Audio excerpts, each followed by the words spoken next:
अस्सलाम वालेकुम, मैं हूं राना अजीम और आप देख रहे हैं आपका अपना यूट्यूब चैनल साइंसिफाई योरसेल्फ। तो जिन लोगों ने चैनल को सब्सक्राइब नहीं किया वो चैनल को सब्सक्राइब करें और वीडियो को लाइक करें, कमेंट करें और शेयर करें। आज जो हमने टॉपिक डिस्कस करना है वो है इलेक्ट्रोकेमिस्ट्री का। हमने इंट्रोडक्शन को देखना है, थोड़ा सा हम जनरल इलेक्ट्रोकेमिस्ट्री को देखेंगे। तो उसके अंदर हम देखेंगे कि उसके अंदर कितने टाइप्स के सेल्स वगैरह होते हैं और वो जो सेल है गैल्वानिक सेल है और इलेक्ट्रोलाइटिक सेल है उनको भी हम थोड़ा थोड़ा डिस्कस करेंगे। ठीक है, तो ये तकरीबन बेसिक पार्ट है इलेक्ट्रोकेमिस्ट्री का। आप इसको मतलब समझ के आप आगे चैप्टर के अंदर मूव ऑन कर सकते हैं। आपको नेक्स्ट जो कॉन्सेप्ट्स आएंगे वो ऑलमोस्ट सारे समझ में आ जाएंगे। ठीक है, तो हम स्टार्ट करते हैं। तो हमारे पास क्या है, इंट्रोडक्शन टू इलेक्ट्रोकेमिस्ट्री। और इलेक्ट्रोकेमिस्ट्री कहते किसे हैं?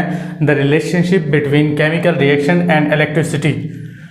केमिकल रिएक्शन एंड इलेक्ट्रिसिटी के दरमियान जो हमारा रिलेशनशिप होता है उसको हम क्या कहते हैं? इलेक्ट्रोकेमिस्ट्री। नाम से ही जाहिर है, इलेक्ट्रो और केमिस्ट्री। इलेक्ट्रो निकला है इलेक्ट्रिसिटी से, ठीक है जी, तो वो इलेक्ट्रिसिटी हो गया और केमिस्ट्री मतलब केमिकल रिएक्शन। तो इलेक्ट्रिसिटी एंड केमिकल रिएक्शन के दरमियान जो रिलेशनशिप होगा तो उसको हम क्या कहेंगे? इलेक्ट्रोकेमिस्ट्री कहेंगे। अब वो जो होता है इलेक्ट्रिसिटी और केमिकल रिएक्शन के दरमियान रिलेशनशिप जो होता है वो दो तरीके से हो सकता है।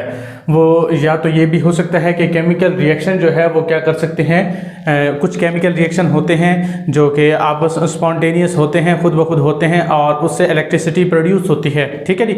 और दूसरी कंडीशन क्या हो सकती है कि इलेक्ट्रिसिटी जो है वो कुछ रिएक्शंस को क्या करती है?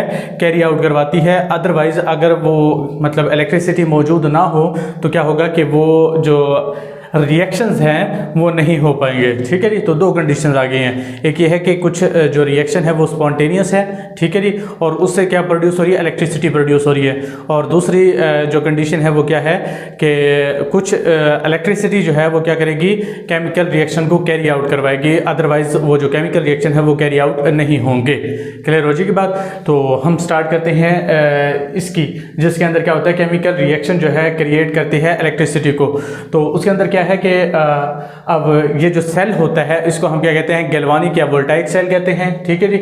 और उसके अंदर हम बात करें तो अब ये होता है कि जब भी कोई स्पीशी आपस में रिएक्ट करती है तो अब होगा क्या कि इलेक्ट्रॉन जो है एक स्पीशी से दूसरी स्पीशी में क्या करती है?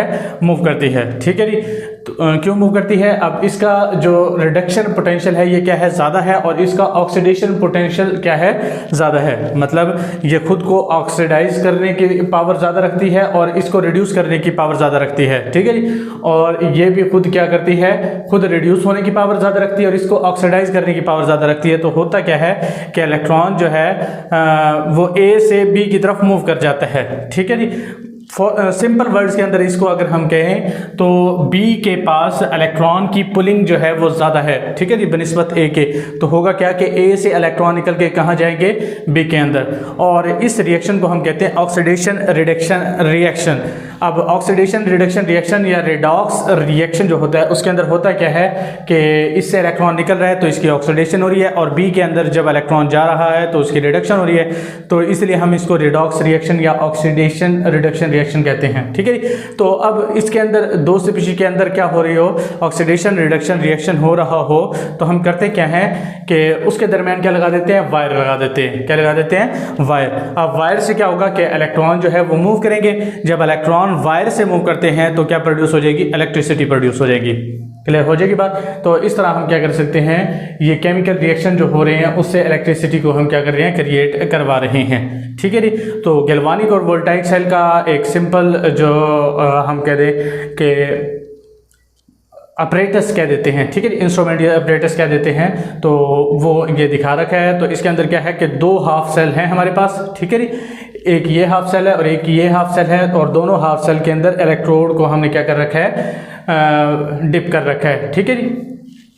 अब इसके अंदर कोई भी सोल्यूशन हो सकता है, वो डिपेंड करता है कि आपने कौन सी स्पीशी का इलेक्ट्रोड लगा रखा है। तो उस पर डिपेंड करता है, ठीक है। तो अब क्या हुआ है कि दोनों को उनके स्टैंडर्ड सोल्यूशन के अंदर जिंक का जिंक सल्फेट के अंदर और कॉपर का कॉपर सल्फेट के अंदर क्या कर रखा है, सोल्यूशन बना रखा है। और दोनों इलेक्ट्रोड्स को हमने किसी से कनेक्ट कर रखा है, वायर से कनेक्ट कर रखा है, और बीच में हमने एक रेजिस्टेंस या कोई भी लैंप वगैरह लगा रखा है ताकि हमें पता चल जाए कि जब इलेक्ट्रॉन की मूवमेंट होगी तो इलेक्ट्रिसिटी प्रोड्यूस होगी, और इलेक्ट्रिसिटी से बल्ब अगर रोशन हो गया है तो मतलब इलेक्ट्रॉन की मूवमेंट हो रही है, ठीक है जी, उससे पता चल जाएगा। तो हमने एक साइड पे हमने जिंक का इलेक्ट्रोड लिया है और दूसरा कॉपर का इलेक्ट्रोड लिया है। और होता क्या है कि कॉपर की जो पावर है इलेक्ट्रॉन को पुलिंग की वो ज़्यादा होती है, ठीक है जी। मैंने आपको यहाँ पे दे भी दिया है कि Cu positive 2 has stronger pull of electron, कि ये ज़्यादा इलेक्ट्रॉन को खींच लेती है, और Zn के पास क्या होता है, वीकर पुल होता है। तो होगा क्या कि Cu2 क्या करेगी, गेन कर लेगी इलेक्ट्रॉन, और ये क्या हो जाएगा, रिड्यूस, और Zn जो है वो क्या करेगा, लूजर करेगा, और ये क्या हो जाएगा, ऑक्सीडाइज, ठीक है जी। तो होगा क्या कि Zn जो है वो इलेक्ट्रॉन को लूज करेगा और Zn पॉजिटिव 2 के अंदर कन्वर्ट हो जाएगा, और ये जो इलेक्ट्रॉन है ये यहाँ से मूव करते हुए, वायर से मूव करते हुए बल्ब को भी रोशन करेंगे। तो आगे वायर से मूव करते हुए कहाँ आ जाएंगे, इस सोल्यूशन के अंदर, और Cu पॉजिटिव 2 को इलेक्ट्रॉन दे के क्या कर देंगे, उसको न्यूट्रल कर देंगे। तो ये जो है हमारे पास क्या हो गया है, ऑक्सीडाइज, ठीक है जी। अब इसके अंदर क्या हुआ, ये इलेक्ट्रॉन, इस जिंक ने क्या कर दिया, इलेक्ट्रॉन को रिमूव कर दिया है, तो ये क्या हो गया है, ऑक्सीडाइज, और इसने जो इलेक्ट्रॉन को एक्सेप्ट कर लिया है और न्यूट्रल हो गया है, तो ये क्या हो गया है, रिड्यूस। क्लियर हो जाएगी बात। तो ऑक्सीडाइज हो गया, रिड्यूस हो गया। अब यहाँ पर जो है जो जिंक का इलेक्ट्रोड है उसको हमने एनोड कहा है, और जो कॉपर का इलेक्ट्रोड है उसको क्या कहा है, कैथोड कहा है। तो इसको आप कैसे याद रखेंगे कि कैथोड कौन सा होता है और एनोड कौन सा होता है। हमेशा आपने बात याद रखनी है कि एनोड वो इलेक्ट्रोड होगा जिसके ऊपर ऑक्सीडेशन होती है, ठीक है जी, और कैथोड वो इलेक्ट्रोड होगा जिसके ऊपर रिडक्शन होगी। चाहे आप इलेक्ट्रोलाइटिक सेल की बात करें, चाहे आप गैल्वानिक या वोल्टाइक सेल की बात करें, दोनों के केस में सेम ही होगा, ठीक है जी।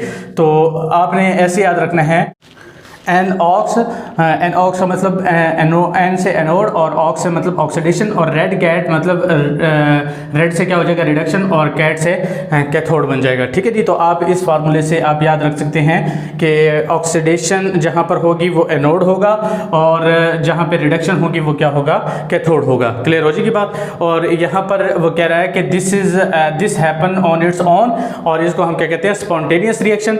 और स्पॉन्टेनियस रिएक्शन केमिकल रिएक्शन हो रहा है, और उससे हम क्या प्रोड्यूस कर रहे हैं, इलेक्ट्रिसिटी प्रोड्यूस कर रहे हैं। ये बात क्लियर हो जाएगी, मतलब गैल्वानिक और वोल्टाइक सेल जो है उसकी बात आपको क्लियर हो जानी चाहिए। आगे जो है हमारे पास क्या है, इलेक्ट्रोलाइटिक सेल। अब इलेक्ट्रोलाइटिक सेल के अंदर हमने कहा है कि electricity can make certain chemical reaction.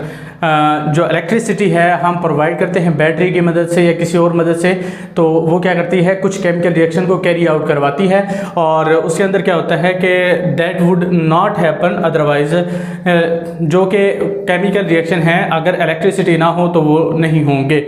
तो होता क्या है कि अब C से जो है वो D की तरफ इलेक्ट्रॉन नहीं जाते।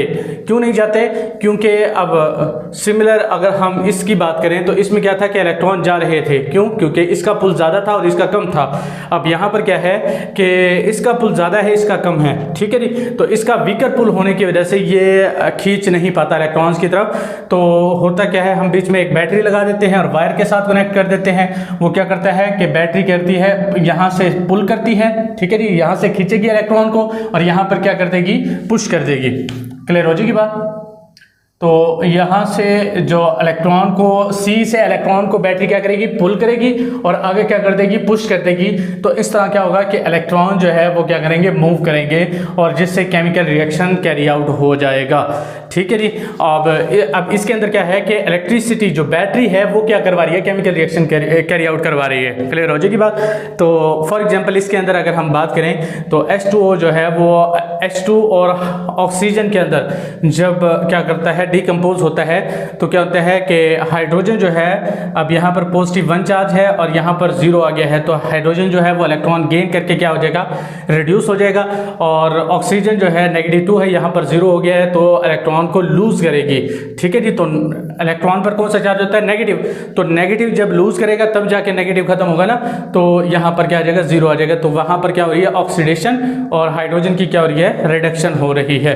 क्लियर हो जाएगी बात। तो नीचे हमने जो इलेक्ट्रोलाइटिक सेल है उसका एक अपरेटस दिखा रखा है। अब जो गैल्वानिक या वोल्टाइक सेल था उसमें हाफ सेल थे और अलग अलग इलेक्ट्रोड डूबे हुए थे, लेकिन इसके अंदर क्या है कि एक ही जो सेल है उसके अंदर इलेक्ट्रोड्स डूबे हुए हैं। और यहाँ पर हमने क्या कर रखा है कि बैटरी के साथ इसको वायर को कनेक्ट कर रखा है, दोनों इलेक्ट्रोड्स को। ठीक है जी।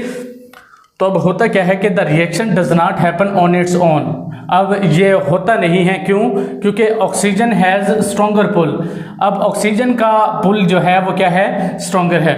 हालांकि ऑक्सीजन जो ने क्या करने थे, इलेक्ट्रॉन को लूज करना था। ठीक है जी। और हाइड्रोजन ने क्या करना था, एक्सेप्ट करना था। तो हाइड्रोजन का क्या होना चाहिए, स्ट्रॉन्गर वो होना चाहिए, मतलब oxygen has stronger pull, hydrogen has weaker pull. अब करना क्या था कि इलेक्ट्रॉन जो है वो लूज किसने करने थे, ऑक्सीजन ने। ठीक है जी। तो पुल किसका ज़्यादा होना चाहिए था, इसका मतलब हाइड्रोजन का ज़्यादा होना चाहिए था, लेकिन हुआ नहीं। तो इसकी वजह से क्या हुआ, हमने क्या लगा दिया, बैटरी लगा दी बीच में। तो बैटरी लगाने से क्या हुआ कि इलेक्ट्रॉन जो है वो कहाँ से मूव करेंगे, ऑक्सीजन जो है वो लूज करेगा और वो कहाँ जाएंगे, हाइड्रोजन की तरफ चले जाएंगे। तो एनोड जो है वो हमारे पास क्या होगा, इलेक्ट्रॉन जहां से जा रहे हैं वो ऑक्सीजन के तौर पर काम करेगा, और जो कैथोड होगा वो क्या होगा, हाइड्रोजन, जो कि इलेक्ट्रॉन को एक्सेप्ट कर लेगा। क्लियर हो रही बात। अब यहाँ पर जो रिएक्शन है वो क्या है, नॉन स्पॉन्टेनियस है। नॉन स्पॉन्टेनियस क्यों है, क्योंकि वो खुद ब खुद रिएक्शन हो ही नहीं रहा। ठीक है जी।